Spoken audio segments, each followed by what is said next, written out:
حضرت عمر رضی اللہ عنہ کے وسعت طلب کرنے پر تنبیہ اور حضور صلی اللہ علیہ وسلم کے گزر کی حالت۔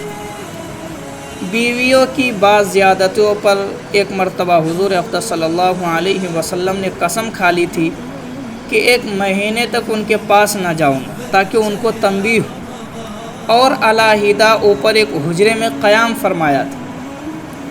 آپ صلی اللہ علیہ وسلم نے بیویوں کی بعض زیادتیوں کی وجہ سے، یعنی بیوی سے آپ صلی اللہ علیہ وسلم کو کچھ تکلیفیں پہنچی تھی۔ ایسا ہوتا رہتا ہے کہ شوہر کو بیوی سے کچھ بات کی وجہ سے تکلیف پہنچتی ہے، کچھ کام کرنے نہ کرنے کی وجہ سے تکلیفیں پہنچتی ہے۔ شوہر کو کوئی نہ کوئی تکلیف بیوی کی طرف سے تھوڑا بہت پہنچتے رہتا ہے۔ تو ایسے ہی آپ صلی اللہ علیہ وسلم کو پہنچی، تو آپ صلی اللہ علیہ وسلم نے قسم کھا لی کہ میں 1 مہینے تک کسی بھی بیوی کے پاس نہیں جاؤں گا، قریب نہیں جاؤں گا، گھر نہیں جاؤں گا۔ آپ صلی اللہ علیہ وسلم اوپر ایک کمرہ تھا، اس میں بیٹھے رہے 1 مہینے تک، باہر نہیں نکلتے تھے، اور علیحدہ اوپر ایک حجرے میں قیام فرمایا تھا۔ لوگوں میں یہ شہرت ہو گئی کہ حضور صلی اللہ علیہ وسلم نے سب کو طلاق دے دی۔ سمجھے؟ لوگ کیا سمجھنے لگ جائے کہ آپ صلی اللہ علیہ وسلم نے تمام بیویوں کو چھوڑ دیا، تمام بیویوں کو طلاق دے دی، کیونکہ جب آپ صلی اللہ علیہ وسلم کسی سے مل نہیں رہے ہیں، سب سے ناراض ہے، سب سے غصہ ہے، سب سے غضب کی حالت میں ہے، تو سارے لوگ تو یہی سوچیں گے کہ آپ صلی اللہ علیہ وسلم اپنی بیوی کو کیا کیا ہے، طلاق دے دیا ہے، چھوڑ دیا ہے۔ شہرت ہو گئی کہ حضور صلی اللہ علیہ وسلم نے سب کو طلاق دے دی۔ حضرت عمر رضی اللہ عنہ اس وقت اپنے گھر میں تھے، جب یہ خبر سنی تو دوڑے ہوئے تشریف لائے۔ سمجھے؟ دوڑے ہوئے کیا ہو گئے؟ تشریف لائے۔ مسجد میں دیکھا کہ لوگ متفرق طور پر بیٹھے ہوئے حضور صلی اللہ علیہ وسلم کے رنج اور غصے کی وجہ سے رو رہے۔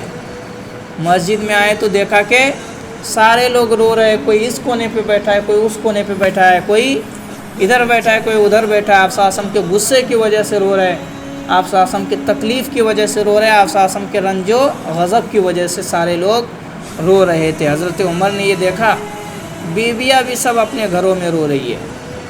حضرت عمر نے کیا دیکھا کہ ساری بیویاں آپ صلی اللہ علیہ وسلم کے اپنے اپنے گھروں میں رو رہی ہے، سب پریشان ہے۔ اپنی بیٹی حضرت حفصہ رضی اللہ عنہا کے پاس تشریف لے گئے، وہ بھی مکان میں رو رہی تھی۔ فرمایا کہ اب کیوں رو رہی ہے؟ کیا میں ہمیشہ اس سے ڈرایا نہیں کرتا تھا کہ حضور صلی اللہ علیہ وسلم کی ناراضگی کی کوئی بات نہ کیا کر؟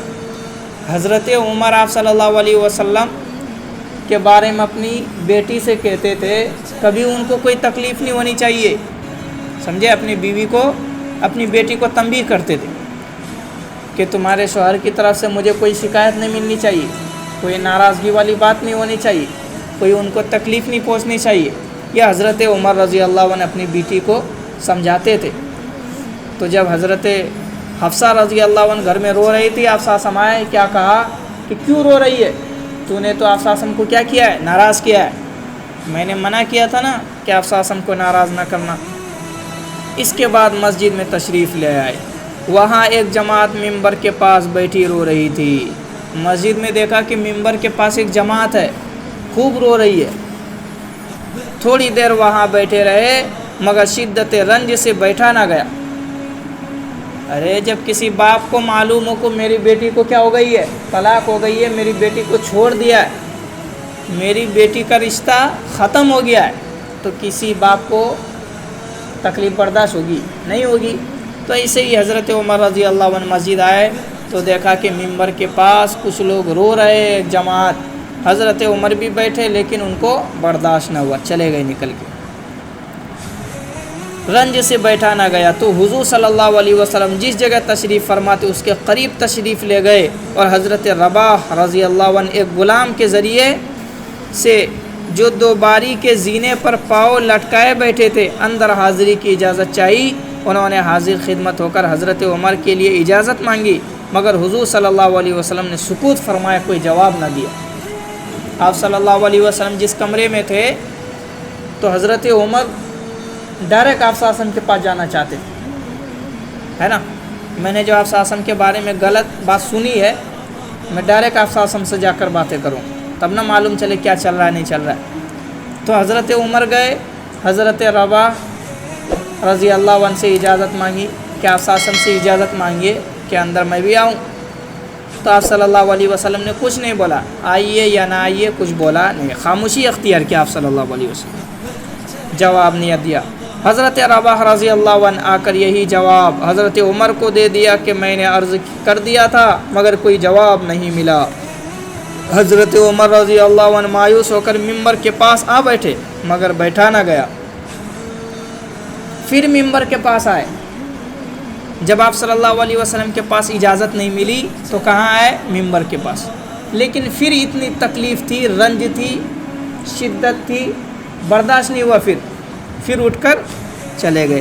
تو پھر تھوڑی دیر میں حاضر ہو کر حضرت رباح کے ذریعے سے اجازت آئی. اسی طرح 3 مرتبہ پیش آیا کہ یہ بےتابی سے غلام کے ذریعے اجازت حاضری کی مانگتے رہے. ادھر سے جواب میں سکوت اور خاموشی ہی ہوتی رہی. آپ صلی اللہ علیہ وسلم کچھ بولتے ہی نہیں تھے کہ اندر آؤ یا نہیں آؤ، کچھ نہیں بولتے تھے. اجازت مانگ رہے تو آپ صلی اللہ علیہ وسلم کچھ نہیں، نیچے دیکھ کے خاموش ہو جاتے. حضرت عمر کو جب بتاتے تھے کہ میں نے آپ صلی اللہ علیہ وسلم سے کہا کہ آپ ان سے ملنا چاہتے ہیں، ملاقات کرنا چاہتے ہیں، تو آپ صلی اللہ علیہ وسلم نے سکوت اختیار کیا. تو حضرت عمر بھی سمجھ جاتے تھے کہ مجھ سے بات کرنے کا ان کا دل نہیں ہے، مجھ سے بات کرنے کا ان کا بھی موڈ نہیں ہے، اس کے لیے وہ خود بھی چلے جاتے. تیسری مرتبہ جب لوٹنے لگے تو حضرت رباح نے آواز دی اور کہا کہ تمہیں حاضری کی اجازت ہو گئی. تیسری مرتبہ آئے، پھر بھی سکوت ہوئی. پھر لوٹنے لگے کہ کیا ہے، اب ملاقات ہوگی یا نہیں ہوگی. تو حضرت رباح نے کہا کہ اجازت دے دیا آپ صلی اللہ علیہ وسلم. حضرت عمر رضی اللہ عنہ حاضر خدمت ہوئے تو دیکھا کہ حضور اقدس صلی اللہ علیہ وسلم ایک بوریے پر لیٹے ہوئے. کیا دیکھا؟ کہ ایک بوریا بچھایا ہوا ہے، بس اس کے اوپر لیٹا ہوا ہے، جس پر کوئی چیز بچھی ہوئی نہیں ہے. اس وجہ سے جس میں اطہر پر بوریے کے نشانات بھی ابھر آئے. چٹائی پر، بوری پر اگر انسان سو جاتا ہے تو اس کے نشانات پورے جسم پر بن جاتے ہیں، بدن پر بن جاتے ہیں، ہاتھ پر آ جاتے ہیں، ہے نا. مدرسے کے بچے کو تو معلوم ہی رہتا ہے کہ ادھر بھی ادھر ادھر لیٹ گیا تو پورے بدن پر نشان آ جاتا ہے. تو ایسے ہی آپ صلی اللہ علیہ وسلم بوریے پر لیٹ گئے تھے. ایسا ہوتا نا جب پریشانی میں ہو تو اس کو بستر نہیں دکھتا ہے، جو دیکھا اس کے اوپر ہی وہ لیٹ جاتا ہے. تو ایسے ہی آپ صلی اللہ علیہ وسلم لیٹے ہوئے تھے. خوبصورت بدن پر نشانات صاف نظر آیا کرتی تھی اور سرہانے ایک چمڑے کا تکیہ ہے جس میں کھجور کی چھال بھری ہوئی ہے. میں نے سلام کیا اور سب سے اول تو یہ پوچھا کہ کیا آپ صلی اللہ علیہ وسلم نے بیویوں کو طلاق دے دیے؟ کیا آپ نے بیویوں کو طلاق دے دیے؟ آپ نے فرمایا نہیں. اس کے بعد میں نے دل بستگی کے طور پر حضور صلی اللہ علیہ وسلم سے عرض کیا، یا رسول اللہ، ہم قریشی لوگ عورتوں پر غالب رہتے ہیں، مگر جب مدینہ آئے تو دیکھا کہ انصار کی عورتیں مردوں پر غالب. انصار کی عورتیں کیا ہے؟ مردوں پر غالب. یعنی ہم قریشی لوگ، مکہ میں جو قریشی لوگ تھے نا، جیسے اپنے ہندوستان میں کیا ہوتا ہے کہ شوہر بیویوں پر غالب رہتی، حکومت چلاتی. لیکن جب مدینہ آئے تو انصار میں ایسا تھا کہ بیویوں کی حکومت شوہروں پر تھی، مردوں کی حکومت بیوی جو چاہتی تھی وہ مردوں سے کرواتی تھی. ایسا ان کو دیکھ کر قریش کی عورتیں بھی اس سے متاثر ہو گئی. اس کے بعد میں نے ایک آدھ بات اور کی جس سے نبی اکرم صلی اللہ علیہ وسلم کے چہرہ انور پر تبسم کے آثار ظاہر ہوئے. میں نے دیکھا کہ گھر کا کل سامان یہ تھا: 3 چمڑے بغیر دباغت دیے ہوئے اور ایک مٹھی جو ایک کونے میں پڑے ہوئے تھے. میں نے ادھر ادھر نظر دوڑا کر دیکھا تو اس کے سوا کچھ نہ ملا. میں دیکھ کر روتا رہا. حضور صلی اللہ علیہ وسلم نے فرمایا کہ کیوں رو رہے ہو؟ میں نے عرض کیا، یا رسول اللہ، کیوں نہ رو کہ یہ بوریے کے نشانات آپ صلی اللہ علیہ وسلم کے بدن مبارک پر پڑے ہیں اور گھر کی کل کائنات یہ ہے جو میرے سامنے ہے. پھر میں نے عرض کیا، یا رسول اللہ، دعا کیجئے کہ آپ کی امت پر بھی وسعت ہو. دعا کیجئے کہ آپ کی امت پر بھی کیا ہو؟ وسعت ہو. آپ کی امت مالدار ہو، غریب نہ ہو، فقیر نہ ہو. آپ صلی اللہ علیہ وسلم کی جو حالت حضرت عمر نے دیکھی، فقیری والی، غریبی والی، ایک بوریے والی، ایک چمڑے کی تکیے والی، بغیر دباغت دیا ہوا چمڑا، بدبو والی، تو آپ صلی اللہ علیہ وسلم سے حضرت عمر نے کیا فرمایا؟ آپ دعا کیجئے کہ آپ کی جو امت ہے وہ اس حالت میں نہ رہے، بلکہ ان کو اچھا کھانے کے لیے ملے، اچھا سونے کے لیے ملے، اچھا پینے کے لیے ملے، اچھا آرام ملے۔